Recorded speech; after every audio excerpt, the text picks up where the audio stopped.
Differential centrifugation. किसके बारे में बात करेंगे? डिफरेंशियल सेंट्रीफ्यूगेशन के। सबसे इंपॉर्टेंट है इसका जानना कि क्या करता है, अगर जैसे हम लोग को एक क्वेश्चन पूछा जाता है mainly on an exam, like right isolation of cell organelles, हम एक सेल में सारे ऑर्गेनेल्स कैसे कर सकते हैं, किसको कैसे अलग अलग करके देख सकते हैं, तो मेनली हम उसमें डिफरेंशियल सेंट्रीफ्यूगेशन यूज करते हैं। ठीक है, ये क्या करता है, जो ऑर्गेनल को सेपरेट करता है bye their size, bye their mass और बाय देयर सेडिमेंटेशन रेट। किसके बेसिस पे सेग्रीगेट करता है? बाय देयर साइज, मास और सेडिमेंटेशन रेट। अगर हम जो जी फोर्स है, भाई जो आरसीएफ था वो अगर हमारा जी फोर्स है, अगर ज्यादा पार्टिकल्स होंगे तो वो पैलेट फर्स्ट होगा, स्मॉलर और लाइटर होंगे तो वो हायर स्पीड में ऊपर रह जाएंगे एज अ सुपरनेटेंट। ठीक है, ये चीज लिखी हुई है। देखो इसको जो बेस्ट हमारा ये जो स्टेप्स हैं उनको हम डायग्राम से समझे तो तुम लोग को बहुत जल्दी समझ में आएगा, तो पहले हम वो पढ़ते हैं, वो हम समझते हैं। अब जैसे हमारे पास समझ लो बहुत सारे सेल्स थे, ठीक है, ये समझ लो जैसे बहुत सारे मेरे पास सेल्स हैं, हालांकि सेल्स तो हमारे थोड़े हम लोग सर्किल पे बनाते हैं, बस समझ लो यहाँ पे बहुत सारे सेल्स हैं, तो हमने क्या करा, उसको इसमें डाल दिया। ठीक है, उसको हमने क्या किया, इसमें डाल दिया। ठीक है, फिर इसमें क्या किया, हमने इसको पहले फिल्टर आउट कर लिया, हमने इसको तोड़ा। फिर क्या हुआ, जब हमने इसकी जो सेल वॉल वगैरह है वो टूट गई।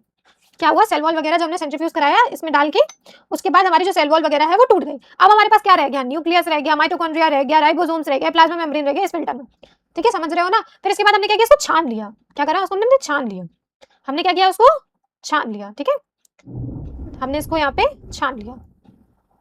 तो बेसिकली अगर हम बात करें तो हमारा यहाँ पे क्या क्या रह गया होगा, सेल वॉल तो मेनली हमारी चली गई होगी छानने में ही। ठीक है, तो हमारा जो प्रोडक्ट निकला आफ्टर फर्स्ट फिल्टरिंग आउट, तो उसे हम बोलते हैं फिल्टर्ड होमोजीनेट। क्या बोलते हैं, फिल्टर्ड होमोजीनेट। हम उसे क्या बोलते हैं, फिल्टर्ड होमोजीनेट। ठीक है, फिर इसके बाद हम क्या करते हैं, देखो हमें सेल ऑर्गेनल्स को अलग अलग करना था, तो हम क्या करते हैं, हम इसको क्या करेंगे 600 जी में 10 मिनट के लिए रख देंगे। क्या कर देंगे, 600 जी में हम इसको 10 मिनट के लिए रख देंगे, मतलब सेंट्रीफ्यूज कराएंगे 600 आरएम जो हमारा जी फोर्स है उसमें 10 मिनट के लिए। तो फिर क्या होगा, ये सुपरनेटेंट है, ये पैलेट है, याद है ना। फिर सबसे पहले क्या निकलेगा, सबसे पहले एज अ पैलेट में क्या निकलेगा, न्यूक्लियस।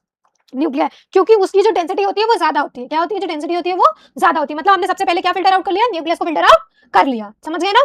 फिर जो ये सुपरनेटेंट है, ये जितना भी है पैलेट छोड़ के, सुपरनेटेंट को हम इसमें क्या क्या करेंगे, यहाँ पे ऐसे करके पोर करा देंगे। हम सुपरनेटेंट को क्या करेंगे, यहाँ पे पोर करा देंगे। फिर अब इसके बाद क्या करेंगे, हमने न्यूक्लियस को फिल्टर आउट कर लिया। अब हमें क्या करना है, और भी ऑर्गेनल्स जो भी है उनको हम करेंगे। तो हमने सुपरनेटेंट दूसरे ट्यूब में डाला, फिर क्या किया, 15,000 जी में 5 मिनट्स के लिए कराया। ये जो लाइंस हैं ये याद रखना, देखो ये हमारे सीएसआईआर में बहुत इंपॉर्टेंट होती है कि कितने आरसीएफ में कितने जो जी फोर्स लग रहा है, कितने मिनट के लिए कराया गया, कौन सा आइसोलेशन में कौन सा ऑर्गेनल निकला है। ठीक है, फिर हमने ये सुपरनेटेंट इसमें ट्रांसफर कर लिया। फिर इसके बाद पैलेट में हमको क्या क्या मिला, माइटोकॉन्ड्रिया मिला, क्लोरोप्लास्ट मिला, लाइसोसोम्स मिले और पेरोक्सिसोम्स मिले। तो इसका मतलब क्या है, सबसे ज्यादा डेंसिटी किसकी हुई, न्यूक्लियस की हुई, फिर सबसे ज्यादा डेंसिटी इन सब की हुई। ठीक है, फिर इसके बाद क्या किया, फिर हमने जो सुपरनेटेंट था फिर ने ट्यूब में ट्रांसफर करके फिर सेंट्रीफ्यूज कराया कितने, 1 लाख जी में, 1 लाख जी फोर्स में फॉर 60 मिनट्स। कितना, फॉर 60 मिनट्स मींस 1 आवर के लिए। ठीक है, फिर हमें पैलेट में क्या क्या मिला, प्लाज्मा मेम्ब्रेन मिला, माइक्रोसोम्स मिले और लार्ज पॉलीराइबोसोम्स मिले। अगर तुम्हें नहीं पता पॉलीराइबोसोम्स क्या होते हैं, जैसे ये जो एमआरएनए होता है, एमआरएनए जो होता है उसमें कुछ राइबोसोम्स अटैच होते हैं ऐसे ऐसे करके। ठीक है, इसमें राइबोसोम्स अटैच होते हैं, इसे ही हम क्या बोलते हैं, पॉलीराइबोसोम्स बोलते हैं। क्या बोलते हैं, पॉलीराइबोसोम्स बोलते हैं। ठीक है, याद रखना। हमने फिर यहाँ पे इतनी सारी चीजें फिल्टर आउट कर ली ना, समझ गए ना। फिर हमने क्या किया, सुपरनेटेंट को ट्रांसफर किया। ठीक है, फिर हमने क्या किया, 3 लाख जी फोर्स लगाया, कितने देर के लिए, 2 आवर्स के लिए, मतलब 120 मिनट्स के लिए। फिर हमें क्या मिला, राइबोसोम्स के सब यूनिट्स मिले, पॉलीराइबोसोम्स जो छोटे छोटे थे जो बच गए थे पहले वो हमें मिले। ठीक है, याद रखना, जो हमारे पॉलीराइबोसोम्स बच गए थे फिर हमें मिले। फिर हमने क्या किया, जो सुपर का हम पैलेट को डिस्टर्ब नहीं कर रहे हैं। ठीक है, याद रखना, क्योंकि पैलेट में हमारे ऑर्गेनल्स मिलते जा रहे हैं हमको। फिर हमने जो सुपरनेटेंट था फिर हमने इसको पोर किया इसमें। ठीक है, फिर लास्ट में हमें मिला साइटोसोल। साइटोसोल क्या होता है, हमारे पूरा जैसे सेल है उसमें हमारा पूरा साइटोप्लाज्म भरा है, सारे सेल ऑर्गेनल से मिला के उसको साइटोप्लाज्म बोलते हैं। बट हमारे सारे सेल ऑर्गेनल्स यहाँ फिल्टर आउट हो गए, सिर्फ जो उसका फ्लूइड है, जो उसका सॉल्युबल पार्ट है हमारे साइटोप्लाज्म का वो बचा, तो उसे हम साइटोसोल कहते हैं। ठीक है, हम समझ गए ना। पहले क्या किया, हमने फिल्टर किया जो हमारा सेल था उसको, फिर हमने उसमें फिल्टर होमोजेनेट नाम दिया। फिर हमने क्या किया, इसको 600 जी में 10 मिनट्स के लिए पोर किया, 10 मिनट्स का सेंट्रीफ्यूज किया। फिर हमें क्या मिला, न्यूक्लियाई मिला। किसमें मिला, पैलेट में मिला। याद रखना, न्यूक्लियाई मिला, किसमें मिला, पैलेट में मिला। और पैलेट में क्यों मिला, क्योंकि उसकी डेंसिटी ज्यादा होगी, क्योंकि उसकी डेंसिटी ज्यादा होगी। ठीक है, फिर इसके बाद हमने सुपरनेटेंट जो ऊपर वाला था उसको दूसरे में डाला, फिर हमने उसको सेंट्रीफ्यूज कराया इतने मिनट्स के लिए 15,000 जी के लिए।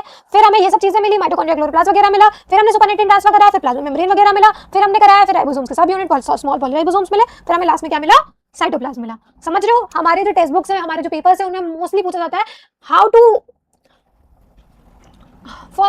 To isolate our cell organelles, so we can use that differential centrifugation for isolation of cell organelles. ठीक है, समझ रहे हो ना। अब हम इसकी डेफिनेशन वगैरह पढ़ लेते हैं। तुम्हें कॉन्सेप्ट मैंने समझा दिया है ना समझ के, अब हम इसकी डेफिनेशन पढ़ते हैं। ठीक है, डेफिनेशन हमने पढ़ ली थी। इसमें सेपरेट किसके बेसिस पे होता है, साइज के बेसिस पे, मास के बेसिस पे और सेडिमेंटेशन रेट के बेसिस पे। हमने देखो 4 स्टेप्स पढ़े थे। पहले में हमने क्या 600 जी लिया था 10 मिनट्स के लिए, हमारा क्या फिल्टर आउट हमारे पैलेट में क्या क्या निकला था, न्यूक्लियस और सेल डेब्रिस। फिर हमने 15,000 के लिए लिया था, हमारा क्या निकला था, माइटोकॉन्ड्रियल लाइसोसोम्स पर ऑक्सीसोम्स। हमने 1 लाख के लिए लिया था फॉर 60 मिनट्स, तो हमारा क्या निकला था, माइक्रोसोम्स, प्लाज्मा मेम्ब्रेन, पॉलीराइबोसोम्स, ये सब वगैरह निकले थे, ठीक है। फिर हमने 3 लाख जी लिया था फॉर 120 मिनट्स, तो हमारा क्या निकला था, राइबोसोम्स का सब यूनिट और मेनली साइटोसोल निकला था। साइटोसोल क्या था, सॉल्युबल पार्ट ऑफ साइटोप्लाज्म। समझ रहे हो, ये मेरे स्टेप्स लिखे हुए हैं। पहले हमने किया तो हमें क्या क्या मिला, देखो मेनली ये हमको याद रखना है, जो नीचे वाली फ्लो चार्ट है इसको देख लेना। फिल्टर होमोजेनेट था, हमने इतने मिनट के लिए किया तो हमें न्यूक्लियस मिला, फिर हमने इतने जी में लगाया इतने मिनट्स के लिए तो हमें ये सब मिला, माइटोकॉन्ड्रिया, लाइबोसोम्स वगैरह। फिर हमने 1 लाख जी में लगाया, फिर 60 मिनट्स के लिए हमें माइक्रोसोम्स और लार्ज पॉलीराइबोसोम्स मिले। फिर हमने 3 लाख जी लगाया, हमारे राइबोसोम्स का सब यूनिट और स्मॉल पॉलीराइबोसोम्स मिले। लास्ट में हमने जब सुपरनेटेड को फिर से सेंट्रीफ्यूज कराया तो हमें क्या मिला, साइटोसोल मिला। समझ गया ना डिफरेंशियल सेंट्रीफ्यूगेशन, कुछ भी नहीं।